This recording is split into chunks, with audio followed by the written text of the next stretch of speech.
불황, 자영업자들의 폐업 속출, 청년 실업률, 구조조정, 가계부채, 이런 상황에서 박근혜 대통령은 최순실 일당과 공모하여 재벌로부터 수백억 원을 받아내는 등 정경유착 적폐가 낱낱이 드러났습니다.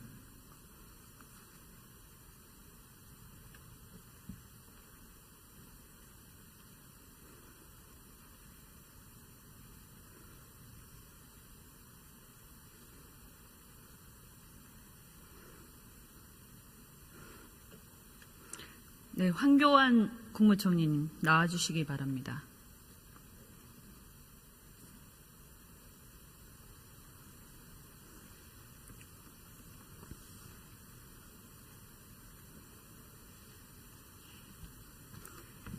대통령 권한대행으로서 어깨가 무거울 거라고 생각합니다.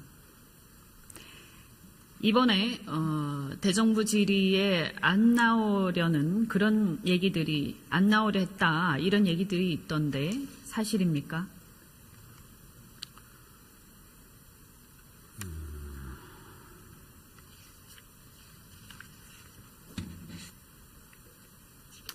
국무총리로서 당연히 대정부 질문에 출석해야 되겠습니다마는 처음에 제가 국회로부터 연락을 받았을 때 대통령 권한 대행에게 출석을 요청을 했습니다.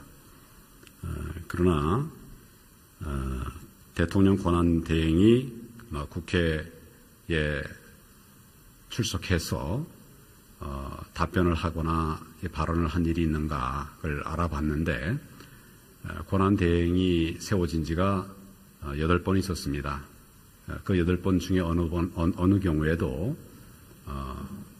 권한 대행이 국회에 나와서 답변을 한 선례가 없었습니다. 그렇게 저희들이 조사를 했습니다. 그보다도 중요한 것은 지금 상황이 대통령이 탄핵 소추가 돼서 공백 상태인 이런 상황인데 만약에 제가 대통령 권한 대행으로서 자리를 혹시라도 비운 그런 상황에서 국가 위기 상황이 생길 때 정말 촌각을 다투는 그런 일에 긴밀하게 대처하기 위해서는 언제든지 그런 위기 상황에 대처할 수 있는 그런 상황을 유지해야 된다. 그런 측면에서 여러 가지 고민을 했습니다. 그렇지만 국회에서 계속 출석하는 것이 좋겠다고 하는 의견들을 또 내셨고 또 저도 이런 어려운 상황일수록 국회에 가서 국민들과 국회 앞에 국회의원들 앞에 정부가 어떻게 지금 국정 운영하고 있는지를 말씀을 드릴 필요가 있다고 생각을 해서 여러 의견들이 있었지만 출석을 하기로 그렇게 결정을 하고 오늘 출석해서 의원님들의 질문에 답하고 있습니다. 네, 거두절미하고 어쨌든 나오셔서 다행입니다. 안 그랬으면 아주 불필요한 논란으로 또 소모적인 얘기가 오갈 뻔했습니다. 위기 말씀하셨는데 국가적인 위기 상황이 닥치면 저희가 대정부 질문하다가 가셔도 괜찮습니다.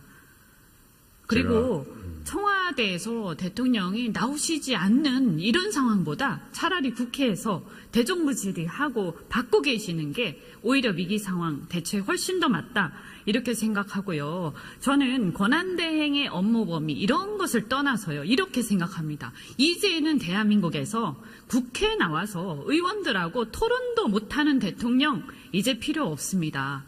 국민들도 그렇게 생각할 겁니다. 그렇기 때문에 권한대행이 대통령 예우를 받느냐 총리 예우를 받느냐 이런 거 신경 쓰실 필요 없다고 생각을 합니다. 어쨌든 나오셔서 그 취지에 공감을 하고 다행이라고 생각합니다. 질의하겠습니다. 이번에 재벌들이 이렇게 이번 게이트에서 보면 재단에다가 수백억을 냈는데요. 저는 이번 아마 이제 법조인 출신이시니까 잘 아시겠지만 보니까 2개의 기업만 이사회 의결을 거쳤습니다. 이렇게 그냥 몇 천만 원도 아니고요. 몇 십억 또는 몇 백억을 이사회 의결 뭐 이사회 의결까지 아니라고 하더라도 무슨 뭐 하부위원회라도 보고했나 했더니 그것도 2개 기업만 있고 형식적이었습니다. 이것에 대해서 어떻게 생각하십니까? 기본적으로 대기업 집단은 사기업이기 때문에 그 안에서 그 사적 자치 원칙에 따른 그런 운영의 시스템이 있을 겁니다. 그렇지만 대기업 집단은 사회적 책임도 여전히 있기 때문에 상법이라든지 여러 법률에서 규제를 하고 있는 부분들도 있습니다.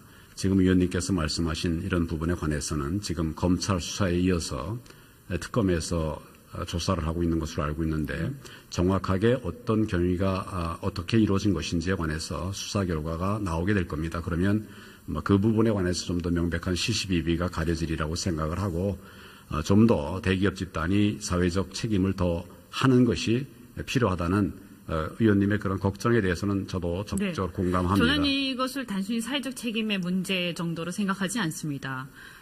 기업은 아까 말씀하셨는데 사적 자치라고 말씀하시지만 기업은 어떤 개인의 것이 아닙니다. 주주의 것이고 더 나아가서는 수많은 이해관계자들이 있습니다.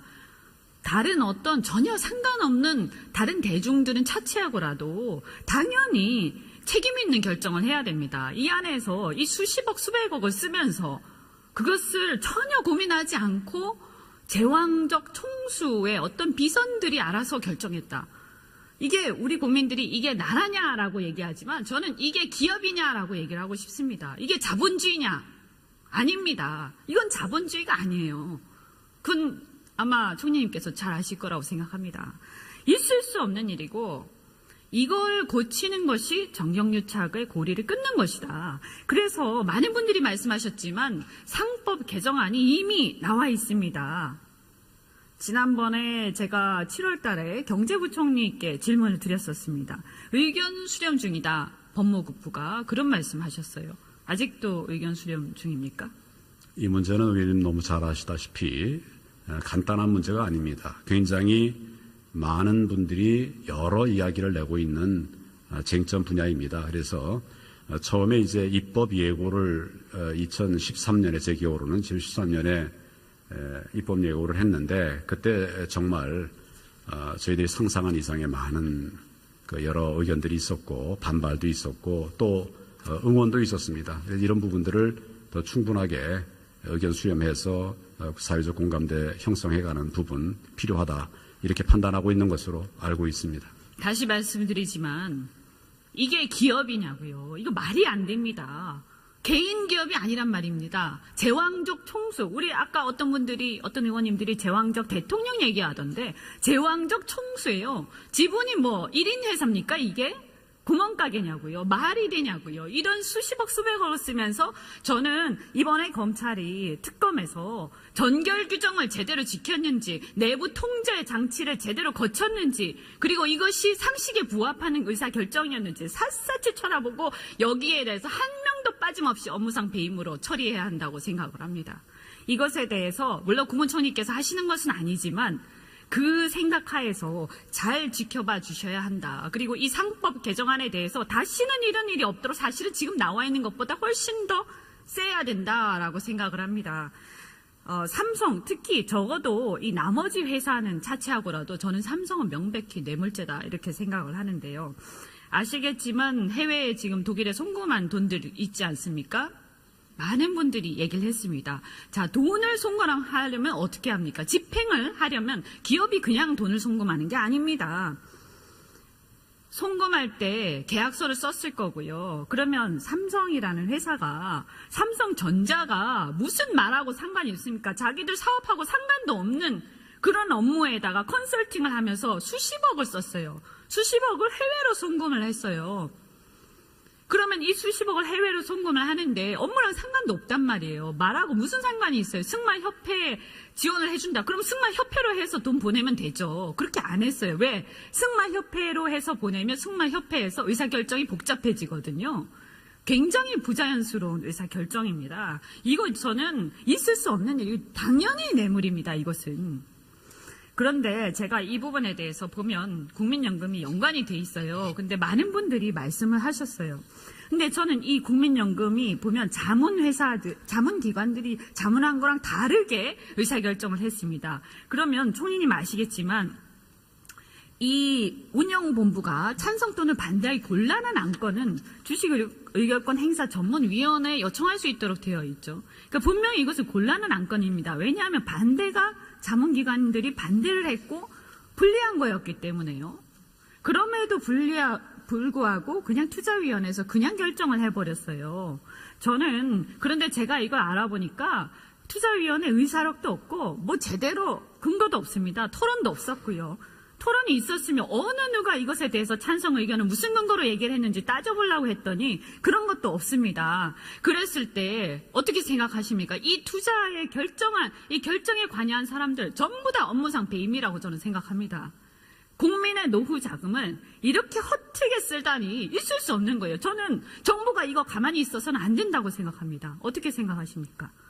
그런 여러 의혹들의 심각성을 저희들이 감안해서 특별히 검찰에서 특별수사본부를 만들어서 철저하게 수사를 하고 있었습니다. 그 과정에 이번에 특검이 또 만들어져 가지고 모든 자료들이 기소할 수 있는 부분은 처리가 됐고 또 나머지 수사 자료들에 대해서는 특검에 자료를 입수한 것으로 알고 있습니다. 특검에서 지금 철저하게 조사를 하겠다고 하고 있고 또 그런 움직임들이 보이고 있으니까 그 상황을 좀 지켜보는 것이 옳겠다 생각합니다.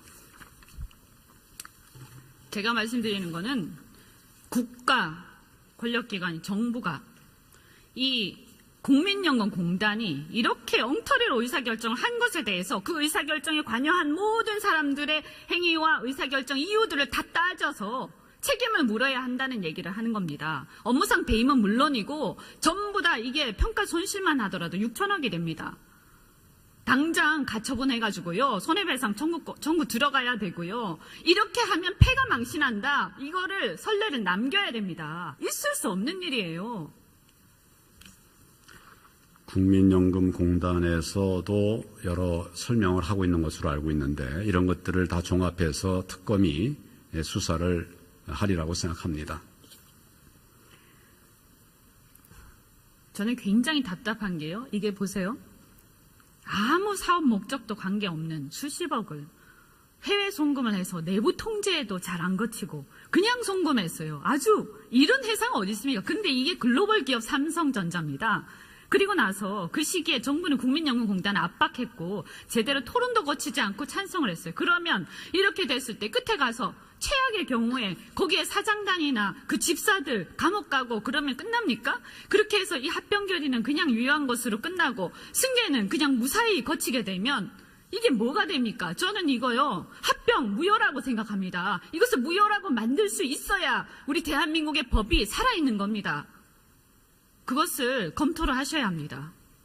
최소한요. 끝에 가서 법원이 어떻게 결정할지 모르지만 우리는 검토를 하고 이것에 대해서 바로잡을 수 있어야 된다. 그런 의지를 강력하게 보여주셔야 된다. 정부에서 검토를 하십시오.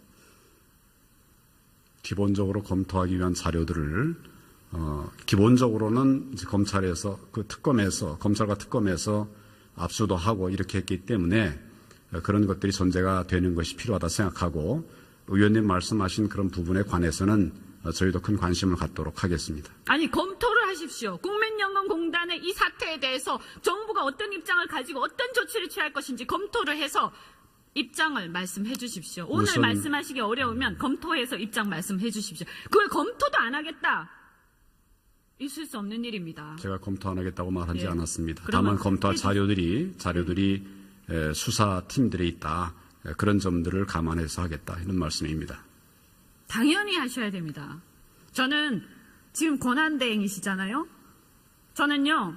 이거 분개해서 가만히 놔둘 수 없을 정도라고 되어야 그게 정상입니다.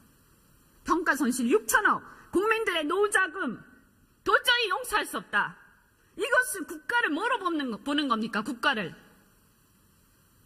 정부를 뭐로 보는 겁니까? 아주 우습게 보는 겁니다. 삼성이 박근혜 대통령 위에 최순실이 있고 최순실 위에 삼성이 있는 겁니다. 아주 회심의 미소를 지으면서 정부를 우습게 보고 있는 겁니다. 그렇게 말씀하실 일은 아니고 우선은 이제 진실이 뭔지에 대해서 철저하게 조사를 진행하고 있으니까 그 점을 좀 검토해서 기다려 이걸 보시기를 바랍니다. 이슈화해야 된다라고 생각합니다. 들어가도 좋습니다.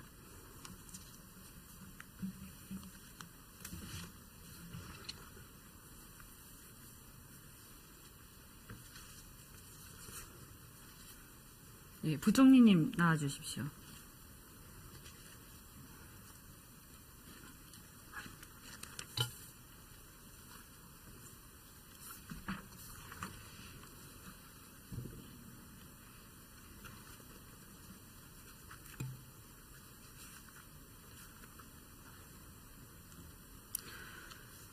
예, 지금 가계부채 상황 잘 알고 계시잖아요. 예. 굉장히 심각합니다. 그런데 제가 2014년부터 계속 얘기했습니다. 연착륙, 금리 인상, 금리 인하, 그만해야 된다. 그런데 안 하셨어요. 여기 이 자리에 안 계시지만 최경환 부총리, 전 부총리, 저는 책임져야 한다고 생각합니다. 만약에 대한민국 경제 부채 때문에, 가계부채 때문에 무슨 일 생긴다. 최경환 부총리 절대로 무사하지 못합니다. 있을 수 없는 겁니다. 수없이 경고했습니다. 이제 어떻게 할 겁니까?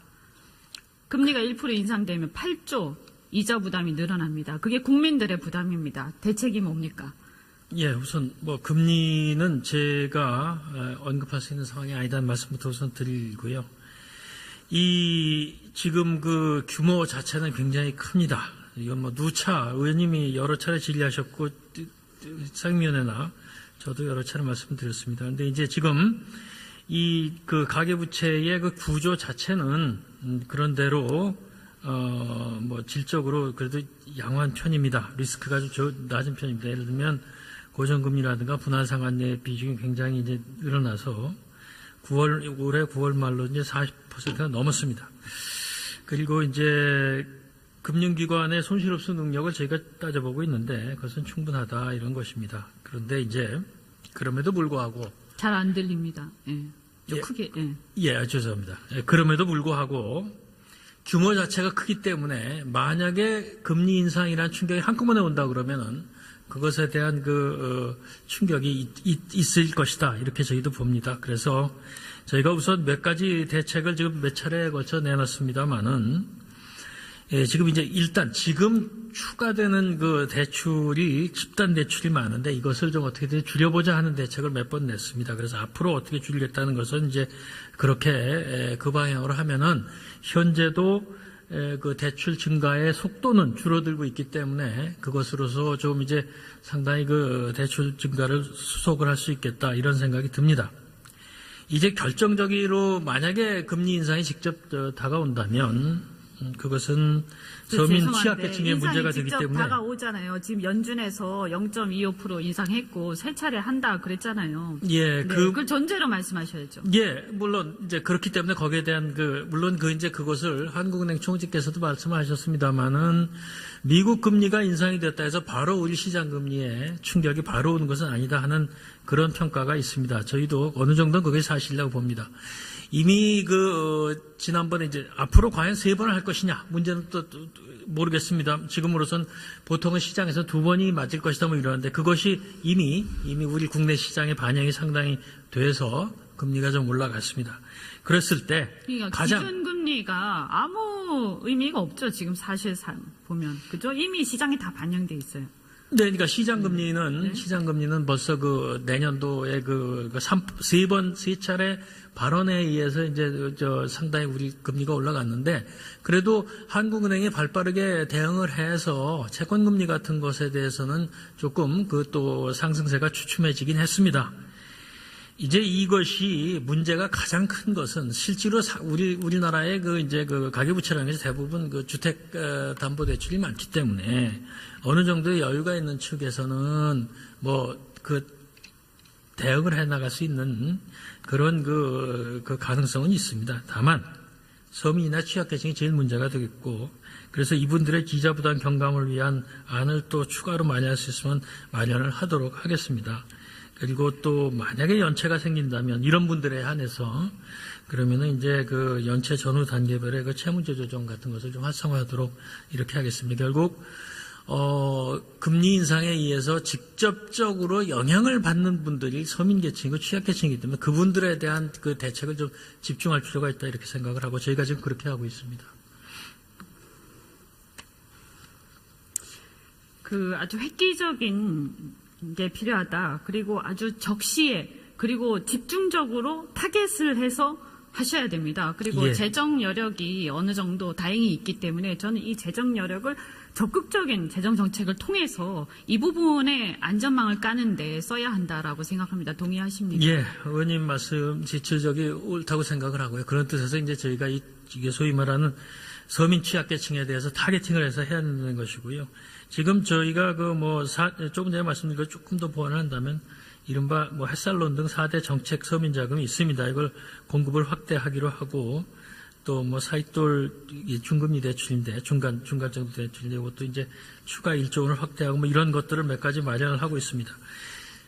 이것으로 일단 하는데 이것에 또 이것이 부족하다 그러면 거기에 추가하는 대책도 마련하도록 그렇게 하겠습니다. 금리 인상이 불가피할 걸로 예상이 되고요. 어쨌든 그 컨틴전시 플랜이 제대로 수립되어야 한다. 잘 챙겨주시기 바랍니다. 예, 그렇게 하도록 하겠습니다. 들어가셔도 좋습니다.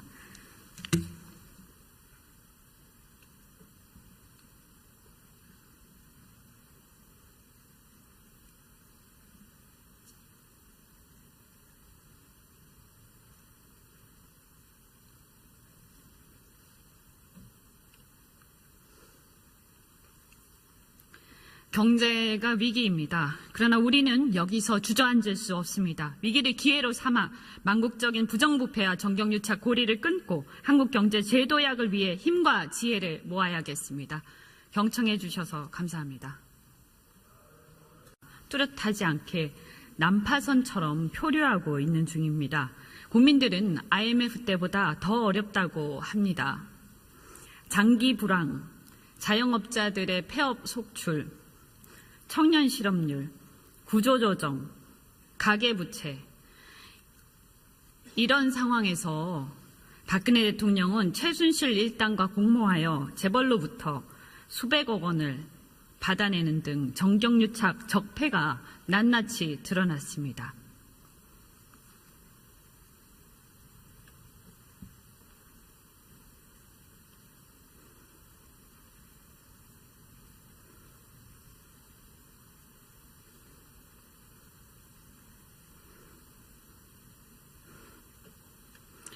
네, 황교안 국무총리님 나와주시기 바랍니다.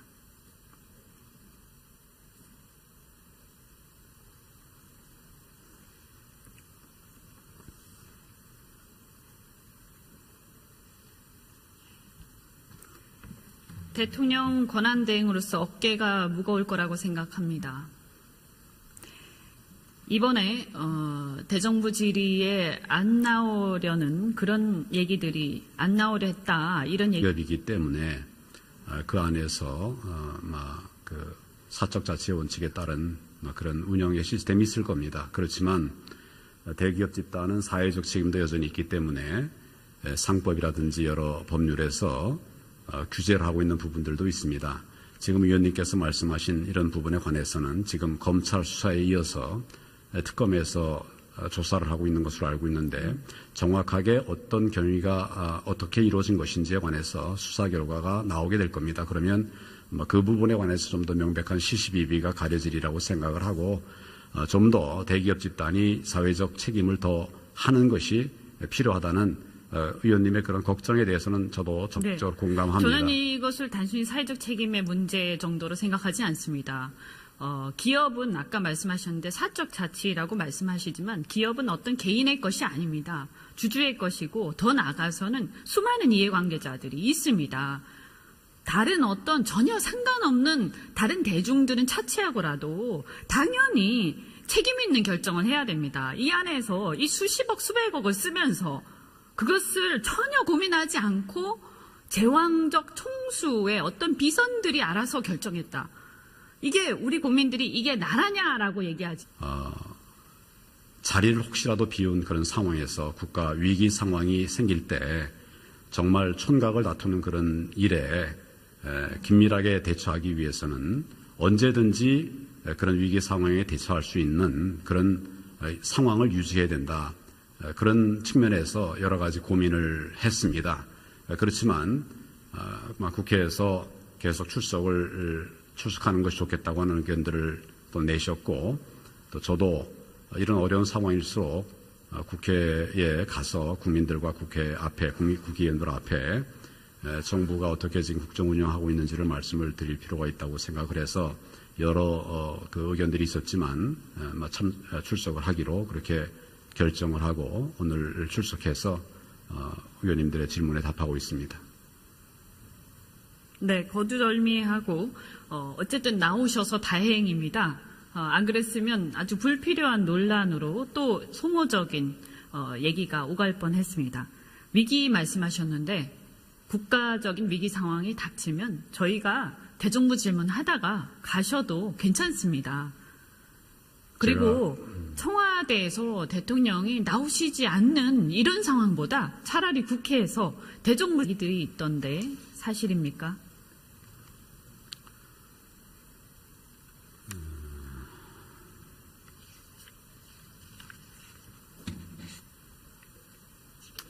국무총리로서 당연히 대정부 질문에 출석해야 되겠습니다마는 처음에 제가 국회로부터 연락을 받았을 때 대통령 권한 대행에게 출석을 요청을 했습니다. 그러나 대통령 권한 대행이 국회에 출석해서 답변을 하거나 발언을 한 일이 있는가를 알아봤는데 권한 대행이 세워진 지가 8번 있었습니다. 그 8번 중에 어느 경우에도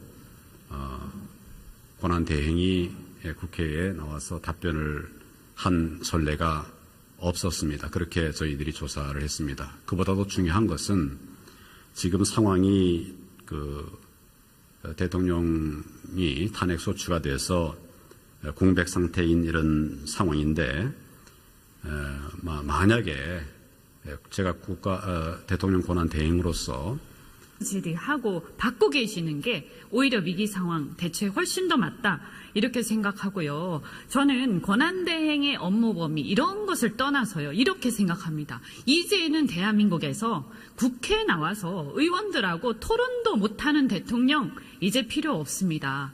국민들도 그렇게 생각할 겁니다. 그렇기 때문에 권한대행이 대통령 예우를 받느냐 총리 예우를 받느냐 이런 거 신경 쓰실 필요 없다고 생각을 합니다. 어쨌든 나오셔서 그 취지에 공감을 하고 다행이라고 생각합니다. 질의하겠습니다. 이번에 재벌들이 이렇게 이번 게이트에서 보면 재단에다가 수백억을 냈는데요.